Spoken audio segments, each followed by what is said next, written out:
ustedes? Buenos días. Muy bien. Bueno, doctor. Decía Daniel sobre las circunstancias de la vida. Y sobre las circunstancias de la vida, me parece que va a tener que empezar a reflexionar, a pensar seriamente alguien que, sin haber sido protagonista, actor, intérprete, referencia, nada, de un proceso penal, termina por ser la derivación más importante de ese proceso, incluso más allá del acusado.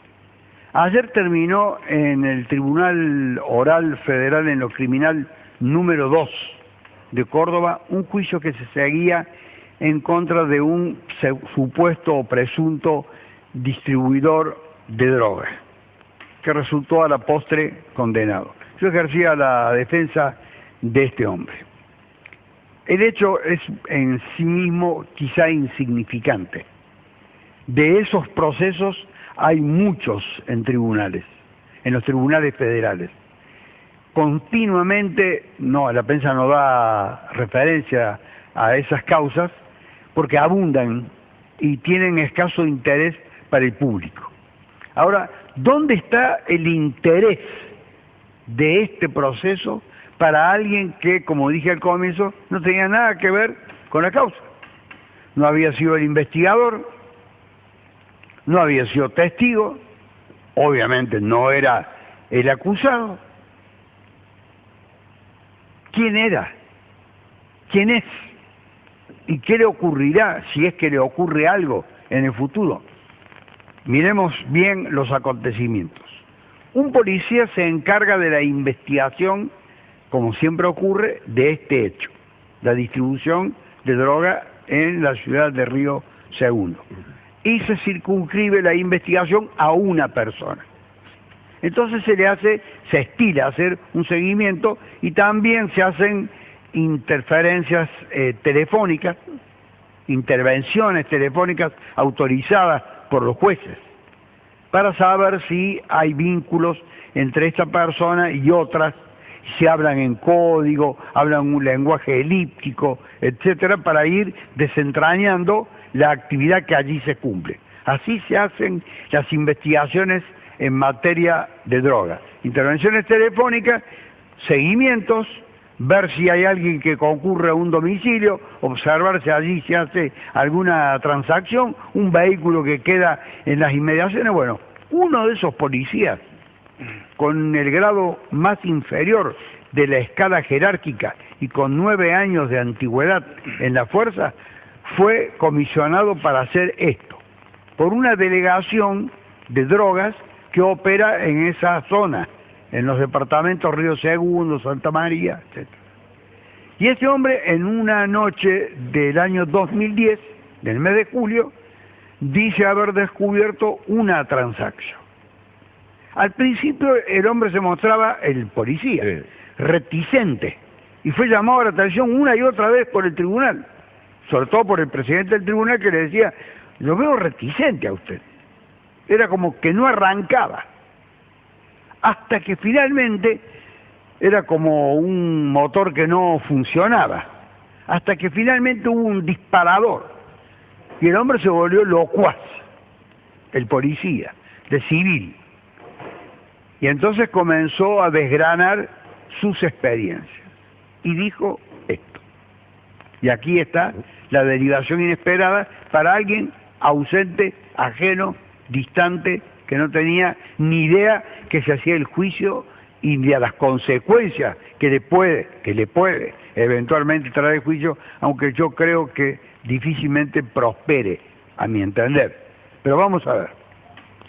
Digo que él en realidad encontraba impedimento para su función en la actividad investigativa, en la actividad persecutoria, etcétera, en Río Segundo respecto a ese acusado. ¿Y por qué le dijeron tiene usted impedimento? ¿Por qué le ponen trabas?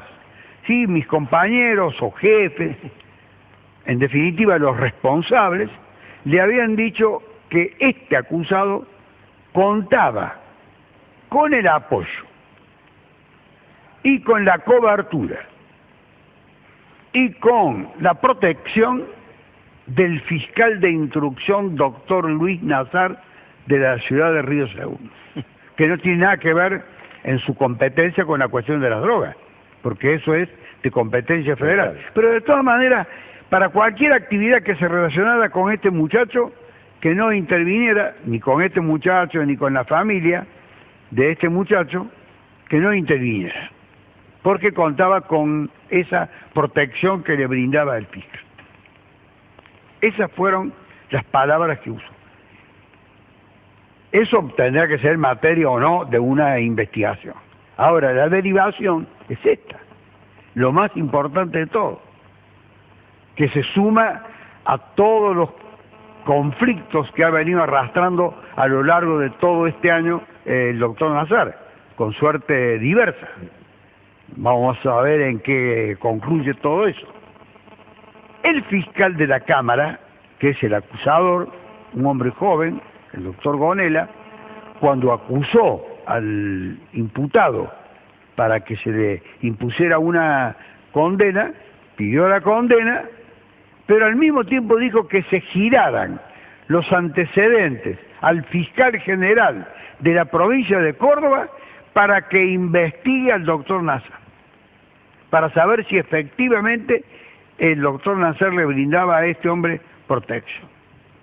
A mí me pareció que no había ningún elemento que justificara esa derivación que el fiscal había planteado. El fiscal es un hombre joven, muy competente para el desempeño de sus funciones, el fiscal de la Cámara estoy hablando, ¿no? Sí, sí. El fiscal que tenía a su cargo la acusación. Y al final le dieron la razón al fiscal.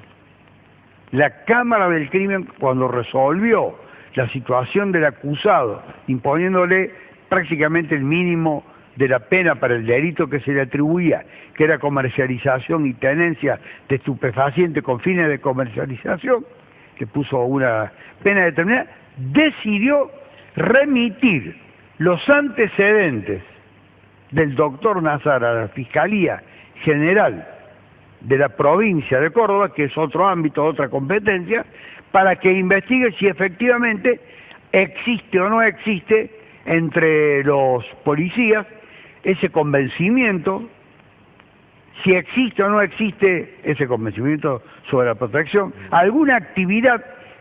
¿Por qué? Porque tenía que tener algún fundamento. Una persona lo había denunciado al acusado y también había atribuido responsabilidad al doctor Nazar. Otra persona también lo había denunciado al acusado, se ve que recibía denuncias de todo tipo, tenía muchos enemigos, también lo había acusado de protección al doctor Nazar. Y concretamente la protección mayor, con lo cual término, era que uno de estos denunciantes había dicho que había sido, hace un tiempo atrás, herido por un disparo de arma de fuego que le había hecho el ahora condenado ayer por tráfico de drogas. Y que la verdadera acusación era la de tentativa de homicidio, y que él había salvado su vida milagrosamente. Pero que finalmente el doctor Nazar cambió la calificación, le puso el delito de lesiones graves y lo dejó en libertad. Es decir, que había un resentimiento en ese acusador particular.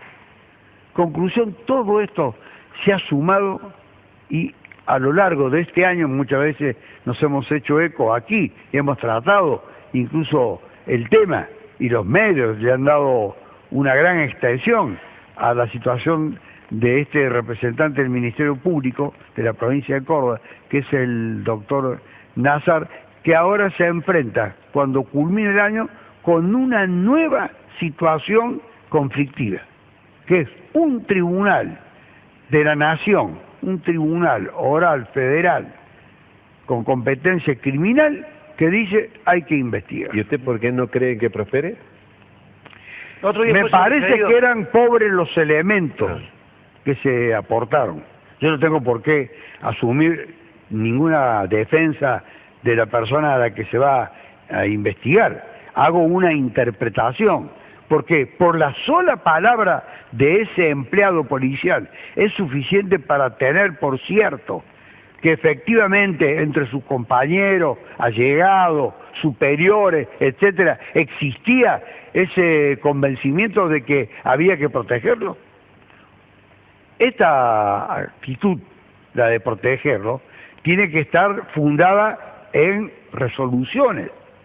Al parecer hay un conjunto de resoluciones, en un sentido y en otro. Algunas parecen ser que a favor y otras en contra. Eso es lo que me hace pensar que quizá el fiscal general de la provincia de Córdoba no se haga eco de eso. Pero es importante tener en cuenta que un tribunal de la Nación manda a investigar a un fiscal de la provincia de Córdoba. ¿Por qué? En base a la credibilidad que le dio a ese empleado policial, al que lo consagraron virtualmente como un fiel representante de los que nos deben brindar seguridad. Era clave el testimonio de sus colegas, de los El policías testimonio de su y colega, sus pero tiene que superiores. ser una investigación realizada por gente independiente. Muchas gracias, doctor. Gracias a ustedes. Muy y amable. feliz Navidad. Igualmente, Buenas es cierto que no Navidad. nos vemos, que la pase muy bien.